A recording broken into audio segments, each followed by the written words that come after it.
Hello दोस्तों, मैं आर्यन सिंह आपका स्वागत करता हूं आपकी अपने channel Galaxy classes of physics पर। देखो बेटा, आज हम लोग एक नई स्टार्टिंग के बारे में बात करेंगे जिसमें हम क्लास 12 की सीरीज़ के बारे में क्लास 12 सीरीज़ में शुरू करने वाला हूं। अभी मैं बिगिनर हूं, तो कुछ समय बाद मैं क्लास 11 की भी सीरीज़ शुरू कर दूँगा। ठीक, तो इस सीरीज़ में आपके board level questions, IIT level, NEET IIT, NEET board, हर एक लेवल के क्वेश्चन होंगे। मैं इसी बोर्ड पर आपके सामने इन क्वेश्चंस को करके दिखा दूंगा कि आप क्लास 12th में रहते हुए नीट आईआईटी तक के क्वेश्चंस भी सॉल्व कर सकते हो। तो बेटा, आपको पता होना चाहिए कि क्लास 12th और 11 की सीरीज़ को शुरू करने के पहले या समझने के पहले आपको differentiation, integration, trigonometry mathematical tools का समझना बहुत ज़्यादा ज़रूरी है। अदरवाइज़ आप जब न्यूमेरिकल सॉल्व करेंगे तो पता लगा आपको ऊपर से लेके नीचे तक का पूरा न्यूमेरिकल आया और लास्ट में आप टंग गए कि कैलकुलेशन नहीं कर पाए, मैथमेटिकल टूल्स नहीं आते हैं तो आप नहीं कर पाए। तो उन चीज़ों को समझने के लिए पहले मैं बेसिक मैथमेटिक्स कंप्लीट कर दूंगा। उसके बाद आपको मैं फिज़िक्स का स्टार्टिंग करना शुरू कर दूंगा, जिससे आपको फिज़िक्स समझ में आने लगेगी। आपको दिक्कत ना हो बीच में। मेरा कहने का बस इतना सा है। तो इसीलिए आज का टॉपिक है डिफरेंशिएशन, जैसा कि आप थंबनेल देखकर जान गए होंगे। डिफरेंशिएशन में आपने स्कूल कॉलेज में एक वर्ड देखा होगा, dy/dx। dy/dx ये क्या है? dy/dx कहाँ का है? ये dy/dx कहाँ से आ गया? हमने इसको कुछ और नाम नहीं दे दिया, dy/dx ही क्यों दिया? है ना, मुद्दा ये उठता है। तो बेटा, डिफरेंशिएशन की शुरुआत समझने के लिए आपको स्लोप जानना बहुत ज़्यादा ज़रूरी होगा। स्लोप क्या होती है? ठीक, स्लोप क्या होती है? कुछ किताबें स्लोप को m से भी शो करती हैं, है ना। स्लोप का थीटा भी होता है, कुछ बोलते हैं, और ये थीटा टैन थीटा भी होता है। इसका अगर आप टैन थीटा निकालेंगे तो स्लोप जान जाएंगे, है ना, है कि नहीं। तो बेटा, इस स्लोप को समझना बहुत ज़्यादा ज़रूरी होगा। मान लो ये आपका ग्राफ है, ये ग्राफ है आपका, ये आपकी एक्स एक्सिस और ये आपकी वाई एक्सिस। आपके ग्राफ में बनी हुई लाइन जो एक्स एक्सिस के साथ थीटा एंगल बनाती है, इसे ही स्लोप कहा जाता है। जो लाइन एक्स एक्सिस के साथ थीटा एंगल बनाए उसे स्लोप कहते हैं ग्राफ में, है ना। तो अगर हम लोग इस ग्राफ में इस पॉइंट पर आ जाएंगे, यहाँ पर स्लोप जानेंगे, तो भी आपका ये लाइन थीटा एंगल बना रही है। यहाँ पर जब आ जाएंगे तो भी ये लाइन आपके साथ थीटा एंगल बना रही है। इसका मतलब इस ग्राफ का जो स्लोप है वो क्या है? कांस्टेंट है। ठीक, इस ग्राफ का जो स्लोप है वो आपका कांस्टेंट है। अब जब आप दूसरे ग्राफ में आओ, यहाँ पर मैं आपके आत्मा को थर थर थर थर थर थर कंपवाऊंगा। अगर ये आपकी एक्स एक्सिस है, ये आपकी वाई एक्सिस है, और ये आपका एक ग्राफ ऐसा है। अब मैंने तो यही बताया था कि अगर कोई ग्राफ में कोई लाइन है वो एक्सिस ना जो थीटा एंगल बनाएगी उसे स्लोप कहते हैं। बेटा, इस ग्राफ का स्लोप जानने के लिए आपको कुछ चीज़ों को जानना जरूरी है। मान लो एक पॉइंट यहाँ पर ए है और यहाँ पे दूसरा पॉइंट बी है। ठीक, अगर हम लोग को ए पॉइंट पर स्लोप को जानना तो इसके ऊपर एक टेंजेंट खींचनी पड़ेगी, है ना। अब ये टेंजेंट आपकी एक्स एक्सिस के साथ जो थीटा बना रही है उसे स्लोप कहेंगे। अब मान लो हम लोग बी पॉइंट पर स्लोप जानना चाहते हैं तो इसके ऊपर भी एक टेंजेंट खींचना पड़ेगा। ठीक, अब ये जो आपका थीटा बना रही है इसे भी स्लोप कहेंगे। इसका ए पॉइंट पे जो आपने थीटा देखा था वो छोटा था, बी पॉइंट पे जो थीटा देखा वो बड़ा था। इससे हम लोग ये कह सकते हैं कि इस ग्राफ की जो स्लोप है वो आपकी क्या है? वेरिएबल है। जहाँ पर आपकी स्लोप वेरिएबल आ जाए कहीं ना कहीं वहीं से आपका dy/dx का जन्म होता है। तो समझ में आया अभी तक कि नहीं कि आपका डिफरेंशिएशन एक स्लोप है जिसको थीटा से शो करते। क्या किताब इसमें m लिखा होगा, आप डरे ना, स्लोप को m से भी दिखाया जाता है। थीटा ही आपका टैन थीटा है। टैन थीटा अगर आपने निकाल लिया, इसका उस ग्राफ की आप स्लोप निकाल जाएंगे। स्लोप आपका किसी ग्राफ में अगर आपका लीनियर लाइन खींची गई है, उस लाइन का एक्स एक्सिस के साथ बना हुआ थीटा स्लोप कहलाता है। अगर किसी एक ए पॉइंट पर आ जाएंगे, वहाँ पर अगर कोई आप एक लाइन खींचें, वहाँ पर आप थीटा देखेंगे तो वो थीटा आपका क्या है? वो भी स्लोप है, यहाँ पर है तो यहाँ पर देखा आपने थीटा, ये भी स्लोप है। इसका मतलब आपका इस ग्राफ का जो स्लोप है वो क्या है, कांस्टेंट है। जब आप एक दूसरे ग्राफ में है वहाँ पर आपका मैंने एक कर्व बना दिया तो आपकी नैया डूब जाती है।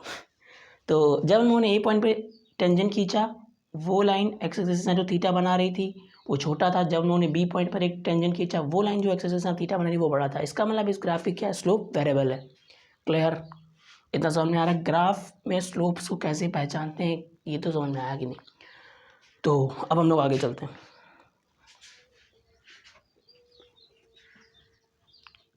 अब हम लोग ये जानेंगे कि dy बाई डी एक्स कहाँ से आया। कुछ बच्चे कह रहे होंगे कि पता नहीं क्या ही चल रहा है।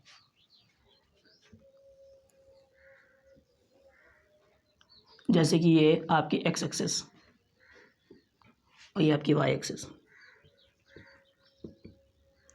ठीक है, और ये आपका ओरिजिन जैसा आपको पता है। अगर हम लोग इस ग्राफ में स्लोप जानने के लिए एक लाइन खींचनी पड़ेगी और ये लाइन एक्स एक्सिस जो एंगल बना रही है वो आपकी स्लोप होती है, इतना तो पता है। देखो बेटा, टैन थीटा अगर आपने इस ग्राफ का ये थीटा निकाल लिया तो आप इस ग्राफ की स्लोप जान जाएंगे, ठीक है। अगर ये थीटा निकालना है तो आपको पता होना चाहिए परपेंडिकुलर अपॉन बेस होता है। अगर इतना भी नहीं पता तो चुल्लू पर पानी लाइए और मुझे डुबो दीजिए। मान लो इस एक पॉइंट ए पर आए, यहाँ पर स्लोप जाना, बी पॉइंट पर आए, यहाँ पर स्लोप जानना है हम लोग को। तो अगर इस ए से बी के बीच की स्लोप को जानना है तो उसके लिए टैन थीटा जानना पड़ेगा, और tan theta perpendicular upon base है। इसका मतलब यहाँ पर एक ट्रायंगल होना चाहिए ऐसे। अगर हम लोग इस थीटा को जान गए तो इस ग्राफ की स्लोप को जान लेंगे इन पॉइंट्स पे। तो इस ट्रायंगल के लिए आपको परपेंडिकुलर और बेस दोनों की ज़रूरत पड़ेगी। मान लो यहाँ से यहाँ के बीच की आपकी डिस्टेंस क्या है, x2 है, और यहाँ से ये जो यहाँ से बचा है डिस्टेंस ये आपकी क्या है, x1 है। जब हम लोग इस वाले पॉइंट पर आए, यहाँ पे ये वाला पॉइंट जाना, तो यहाँ से यहाँ तक की जो डिस्टेंस है नीचे y एक्सिस में वो आपकी क्या है, y1। और जब हम लोग b पॉइंट पे यहाँ से आए यहाँ पे, तो यहाँ से पूरी y एक्सिस की डिस्टेंस क्या होगी, y2। अब अगर हम लोग इसका थीटा जानने की कोशिश करें तो इसका परपेंडिकुलर, इसका बेस पूरा पता करना पड़ेगा। तो इसका आपका जो परपेंडिकुलर है वो डिस्टेंस क्या होगी, बड़ी वाली डिस्टेंस में से इस वाली डिस्टेंस को घटा दो, ये वाली डिस्टेंस आ जाएगी। बड़ी वाली डिस्टेंस से ये वाली डिस्टेंस घटा दो, ये वाली डिस्टेंस आ जाएगी। तो इसका मतलब इसकी डिस्टेंस क्या होगी, y2 माइनस y1। बड़ी वाली में से छोटी वाली घटा दी, y2 माइनस y1 आ गया। अब हम लोग इस वाली की डिस्टेंस को निकालेंगे तो बड़ी वाली डिस्टेंस x2 में से x1 घटा दो, ये वाली डिस्टेंस आ जाएगी। इसका मतलब x2 माइनस x1। क्लियर, ठीक। तो अगर अब हम लोग को टैन थीटा इसका निकालना है तो टैन थीटा क्या हो जाएगा, परपेंडिकुलर अपॉन बेस। परपेंडिकुलर आपका क्या है, y2 माइनस y1, बेस क्या है, x2 माइनस x1। तो क्या आपने ये फॉर्मूला, ये खिचड़ी स्लोप की किताब में नहीं देखी? किताब में ये फॉर्मूला आपको नज़र आ जाता था, आप अभी तक नहीं जानते थे ये फॉर्मूला कहाँ से आया। ये फॉर्मूला बेटा यहीं से आया है, स्लोप से आया है। इस स्लोप के बारे में अगर आप स्टडी करेंगे तो ये फॉर्मूला कहीं ना कहीं आपको किताब में नज़र आया हुआ दिखेगा। समझ में आया? अब हम लोग चलते हैं वेरिएबल ग्राफ की तरफ। कहीं ना कहीं इसी कहानी के बीच आपका डिफरेंशिएशन का जन्म हो जाएगा, आपको पता भी नहीं लगेगा, है ना। ये डी बाई डी एक्स कहाँ से आया कोई समझ में आ जाएगा बहुत अच्छे से। आओ आ जाओ बस 15-20 मिनट लगे रहो, उसके बाद डिफरेंशिएशन असली शुरू हो जाएगा, ठीक है। अगर आपकी अब यहाँ पर मैं एक कर्व दे दूँ ग्राफ के बीच में, एक कर्व ऐसा, तो अगर हम लोग किसी एक ए पॉइंट पर जाएंगे तो भी आपको टेंजेंट खींचनी पड़ेगी स्लोप जानने के लिए, बी पॉइंट पर जाएंगे तो भी आपको टेंजेंट खींचनी पड़ेगी स्लोप को जानने के लिए, जैसा मैंने अभी बताया था। अगर अब यहाँ पर हम लोग टेंजेंट खींचें तो यहाँ पर एक थीटा आएगा ऐसे, फिर यहाँ पे खींचेंगे तो यहाँ पर एक थीटा आएगा बड़ा वाला, मैं बता दूंगा कि यहाँ की स्लोप क्या है, वेरिएबल है, इसकी स्लोप क्या है, वेरिएबल है।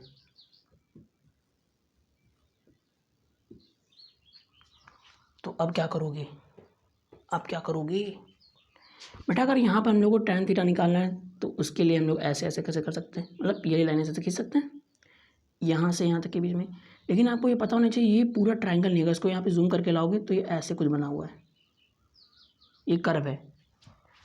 तो अगर हम लोग को इसको ट्रायंगल बनाना है तो इस ए और बी पॉइंट को वेरी क्लोज लाना पड़ेगा। If A and B are very close, ठीक है। अगर इस ए और बी पॉइंट को बहुत ज़्यादा पास ले आओ, बहुत ज़्यादा पास ले आओ, एकदम मतलब छोटे लेवल पे जाकर देखो, तो तब आपको ये क्या होगा, कुछ कुछ ऐसा दिखाई देगा। मतलब अगर यहाँ पर देखो तुम, यहाँ पर एक पॉइंट ए है, एक पॉइंट बी है, देखो कुछ सीधा सीधा नजर आने लगा, फिर ऐसे करके निकाल देंगे। इसका मतलब इन दोनों पॉइंट को बहुत पास लाओगे तो कुछ कुछ ट्रायंगल ऐसा नजर आने लगेगा, कुछ कुछ ट्रायंगल आपका नजर आने लगेगा। अगर अब हम लोग tan थीटा निकालेंगे तो फिर परपेंडिकुलर और बेस की जरूरत पड़ेगी, ठीक है। अगर परपेंडिकुलर बेस की जरूरत पड़ेगी फिर हम लोग ऐसे ऐसे डिस्टेंस निकालेंगे, इसकी y2 में y1 घटाएंगे, इसका x2 में x1 घटाएंगे। अगर ये पॉइंट ए और बी बहुत ज़्यादा पास पास हैं, इसका मतलब आपका y2 और y1 भी बहुत ज़्यादा पास पास होंगे। ये डिस्टेंस, अब ये वाली डिस्टेंस आपकी इतनी छोटी नहीं हो जाएगी, इसका मतलब y2 और y1 आर वेरी क्लोज, वो भी मतलब टेंड करने लगेंगे एकदम जीरो की तरफ। तो ये भी आपका y2 माइनस y1 जो इनका डिफरेंस वो भी टेंड्स करेगा जीरो की तरफ, x2 माइनस x1 जो आपका ये भी आपका टेंड करने लगेगा जीरो की तरफ। इसका मतलब tan थीटा निकाल तो हम लोग ऐसे ही रहता, लेकिन ये आपको टेंड क्या करने लगे, जीरो की तरफ। तब यहाँ से आपका जो आपका डिफरेंस आएगा वो क्या बन जाएगा, dy बाई डी एक्स, मतलब चेंजमेंट, छोटा सा माइक्रोस्कोपिक चेंजमेंट, यहीं से आपका dy बाई डी एक्स का जन्म हुआ।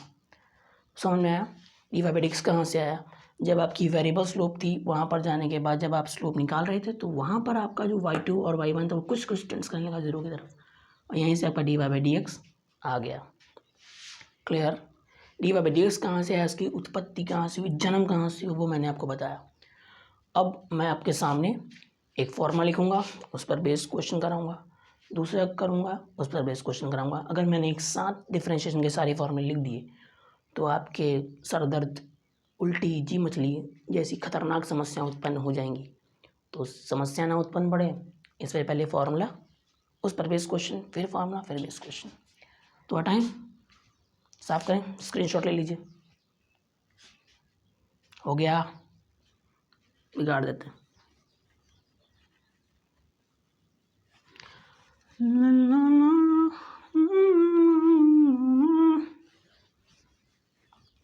तो बेटा बस लगे रहो, समझ आए, ये सब मैं हटा देता हूँ। तो आपका पहला फॉर्मूला क्या है बेटा, मैं यहाँ पर फॉर्मूला लिखूंगा, कहाँ लिखे हैं, यहाँ लिख देते हैं। तो पहला फॉर्मूला, अगर आपका y क्या है, कांस्टेंट है, अगर आपका y कांस्टेंट है तो आपका dy बाई डी एक्स जो होगा वो ज़ीरो होगा। ऐसे तो नहीं समझ में आ रहा होगा, थोड़ा क्वेश्चंस लगाओ एक दो चार, समझ में आ जाएगा। देखो बेटा, अगर पहला क्वेश्चन नंबर 1, अगर आपका y मैंने मान लो दे दिया 50, एक कांस्टेंट है, जो चीज़ बदलती नहीं वो कांस्टेंट होती है, इतना तो पता है ना, पता लगा लुटिया डिवाइड बैठे हो। तो dy बाई डी एक्स क्या आएगा, ज़ीरो आ जाएगा, क्योंकि ये क्या है, आपका कांस्टेंट है। जहाँ पर आपको फंक्शन आपका कांस्टेंट दिख जाए वहाँ पर डिफरेंशिएशन उसका करने पर ज़ीरो आता है। अच्छा, ज़ीरो ही क्यों आता है, कारण ये भी पता होना चाहिए। इसका मतलब इस ग्राफ की जो स्लोप होगी वो क्या होगी, इस ग्राफ की जो स्लोप होगी वो क्या होगी, वो भी ज़ीरो होगी। ये देखो आपकी ये लाइन एक्सिस के साथ ज़ीरो एंगल बना रही है, मतलब ज़ीरो बना रही है, मतलब कांस्टेंट एक तरीके से ना। तो इसकी स्लोप क्या है, एकदम बराबर चली जा रही है, मतलब एकदम जीरो एंगल बना रही है, एक्सिस के साथ कोई एंगल ही नहीं है, इसीलिए कांस्टेंट का डिफरेंशिएशन आपका जीरो आता है। मान लो 2 4 5 और क्वेश्चन लगाओ। क्वेश्चन नंबर 2, y क्या है आपका, मान लो 575 दे दिया, तो इसका डी बाई डी एक्स क्या आएगा, इसका भी d y by d x constant है तो d y by d x 0। मान लो आपका तीसरा वाई मैंने दे दिया 875 872, तो आपका डिफरेंशिएशन क्या होगा, इसका 0 होगा। तो समझ में आया, जहाँ जहाँ पर आपका फंक्शन कांस्टेंट दी जाए वहाँ पर उसका डिफरेंशिएशन करने पर 0 ही आता है, चाहे कोई भी कांस्टेंट हो, कोई भी एनीवे कोई भी हो 0 ही आएगा। चलते हैं नेक्स्ट मामला की तरफ। तो इतना समझ में आया। धीमे धीमे धीमे धीमे आपको मैं एकदम बेसिक से उठाकर कहाँ बैठा दूँगा पता भी नहीं लगेगा। ठीक है, तो दूसरा फॉर्मूला क्या है, अगर आपका फंक्शन में वेरिएबल के ऊपर पावर कुछ n लगी हो तो उसका डिफरेंशिएशन, ये वेरिएबल है इसके ऊपर पावर क्या लगी है, n लगी है, तो इसका डिफरेंशिएशन क्या होगा, d y by d x क्या होगा, ध्यान से देखना। इसकी जो पावर है वो आगे आ जाएगी और जो आपका वेरिएबल है वो ऐसे ही रहेगा। ठीक, इसकी पावर आगे आ जाएगी, वेरिएबल ऐसे ही रहेगा और इसकी पावर में एक कम करके लिख देंगे, बस यही आपका डिफरेंशिएशन है। दूसरा फार्मूला क्या है, पहला कांस्टेंट था और उसका डिफरेंशिएशन 0, दूसरे में अगर किसी वेरिएबल की पावर n है तो वो पावर आगे आ जाएगी, x कैसे लिखेंगे, उसकी पावर में घटा के लिख देंगे। ठीक है, तो इसका डिफरेंशिएशन आओ क्वेश्चन देखो तभी समझ में आएगा, वरना ऐसे तो तू कहे तो साला करेक्टर ढीला है। तो हाँ, क्वेश्चन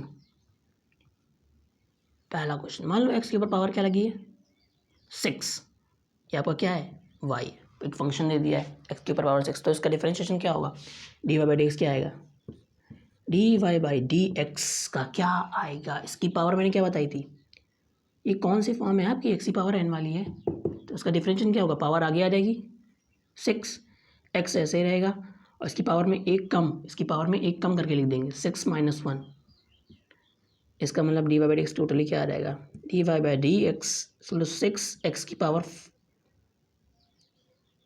1 घटाना था, मैं 5 लिख रहा हूँ, 6 में 1 गया कितना है 5, तो इसका differentiation 6x to the power 5।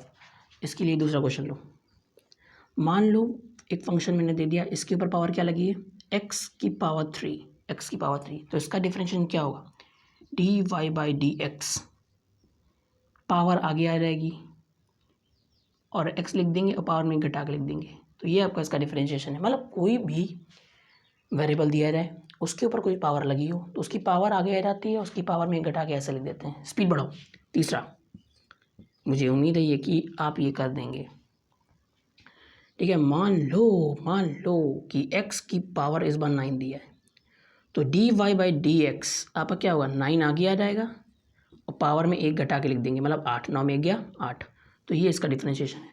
अब मैं आपको एक क्वेश्चन देता हूँ, वो करके दिखाओ, फिर आगे बढ़ते हैं। एक क्वेश्चन देता हूँ, मान लो मैंने इस बार आपके सामने ये दे दिया, तब क्या करोगे, तब निकालो d y by d x, निकालो अगर आ गया ही निकालो, तब क्या करोगे। आधे बच्चे बोलेंगे ओ भाई साहब जैका दे दो सर जी, जैको तो देख के हमारी सांसें आना बंद है गई। बेटा सांस नहीं बंद होनी चाहिए, मैं करा देता हूँ, सांस आना बहुत ज़्यादा जरूरी, सांस प्रॉपर आना बहुत ज़्यादा ज़रूरी है। तो बेटा रूट एक्स है तो कोई प्रॉब्लम नहीं है, आपका ये रूट एक्स है तो ऐसा नहीं बन जाएगा x की पावर 1/2, जब रूट हटाते तो पावर क्या आ जाती है ऊपर 1/2 आ जाती है, ये याद रखना, ये आपका एकदम बेसिक है। तो फिर इसका डिफरेंशिएशन क्या होगा, पावर आगे आ जाएगी, वही वाला काम 1/2 पावर आगे आ गई, x ही रहेगा और फिर पावर में 1 घटा के लिख दो, 1 घटा के लिख दो। अब 1 जब इसका यहाँ से घटाओगे 1/2 में जब -1 करोगे तो यहाँ पर क्या आ जाएगा -1/2, तो बस ये इसका डिफरेंशिएशन है। 1/2 आगे लाए, 1/2 में जब 1 घटाओगे तो -1/2 आएगा। अब आधो ये भी नहीं आता होगा, 1/2 -1, तो इसका एलसीएम लोगे 2, ऊपर क्या आ जाएगा ऊपर आ जाएगा 1 -2, -1/2।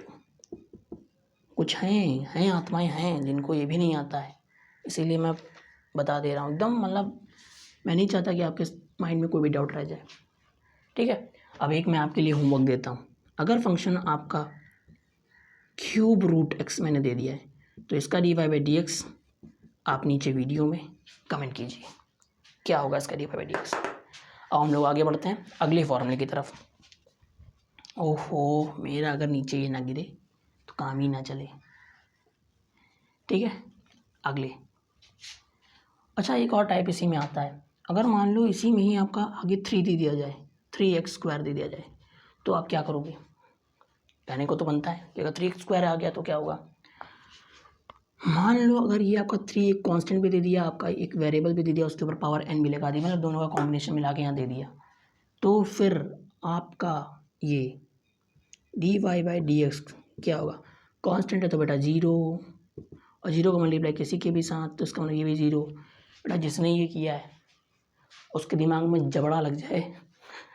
ऐसे नहीं होता, ऐसे थोड़ा ना कुछ होता है। मैंने केवल बताया था जब आपका कांस्टेंट अकेला आएगा तो फिर तुम्हारा डिफरेंशिएशन 0 होगा।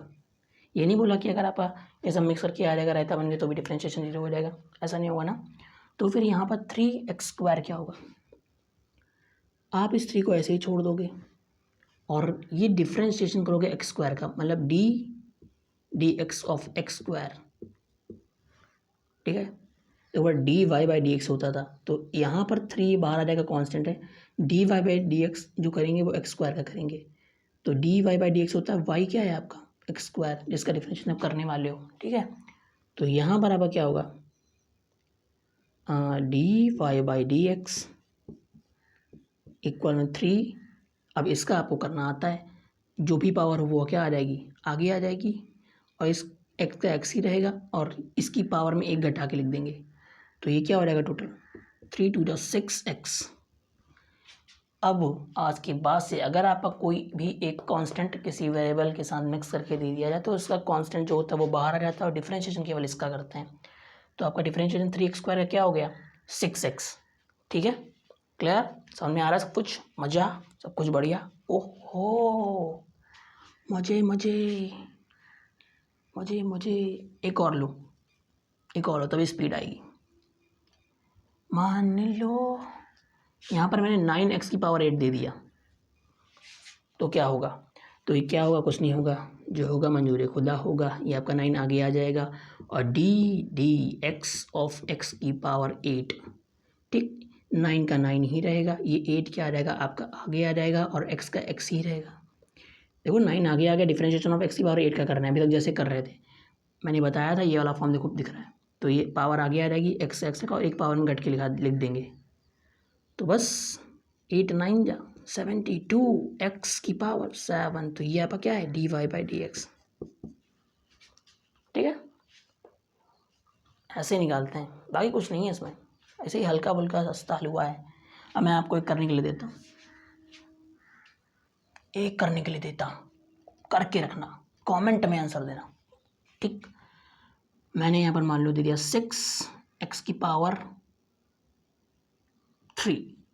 तो कैसे करेंगे ये आप मुझे कमेंट में आंसर दीजिए। कुछ नहीं है, आसान सा क्वेश्चन है। अगर आपको डिफरेंशिएशन सीखना है बेटा तो पूरा वीडियो देखना, अदरवाइज़ कोई फ़ायदा नहीं है देखने का। फिर आप मतलब क्या ही बताएं, आप समझ जाओ।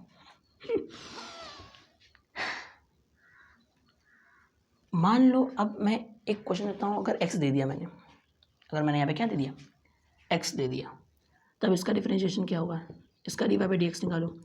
अगर x है तो इसके ऊपर पावर क्या होगी? 1। क्या आ जाएगा? 1 आ गई, x ऐसे ही, और एक में एक पावर घटा दो तो क्या हो जाएगा? 0। और किसी भी चीज़ की पावर 0 होती है तो क्या होता है डिफरेंशिएशन? 1। तो ऐसे ही 1 नहीं होता, ऐसे ही 1 नहीं होता। कुछ लोग बोल देते हैं मास्टर जी अगर जहाँ x आ जाए उसका डिफरेंशिएशन 1, तो वो ऐसे ही 1 होता है। अब बिगाड़ के आगे फिर बढ़ते हैं। अब अगला फॉर्मूला क्या है? देखो ये चीज़ें कुछ याद रखनी पड़ेंगी आपको। मान लो अगर आपका फंक्शन क्या दे दिया गया है? log x दे दिया गया है। तो इसका डिफरेंशिएशन क्या होगा, इसका डिफरेंशिएशन हमेशा 1/x होगा। log x का डिफरेंशिएशन 1/x, log x का डिफरेंशिएशन 1/x, log x का 1/x, log x का 1/x। अब मान लो आपका फंक्शन इस बार e⁻x दिया, भाई साहब ये राजा है, इनका डिफरेंशिएशन करो चाहे इंटीग्रेशन करो, अपने में रहते हैं। इसका dy/dx e⁻x, मतलब कोई चेंज में नहीं आएगा। अगर आपका y log x है तो उसका differentiation 1/x, log x 1/x, log x 1/x, और e⁻x दे तो e⁻x का e⁻x। ठीक है, इन दोनों को आपको याद रखना पड़ेगा। तो मैं आपको मिलता हूँ थोड़ा सा जल ग्रहण करके।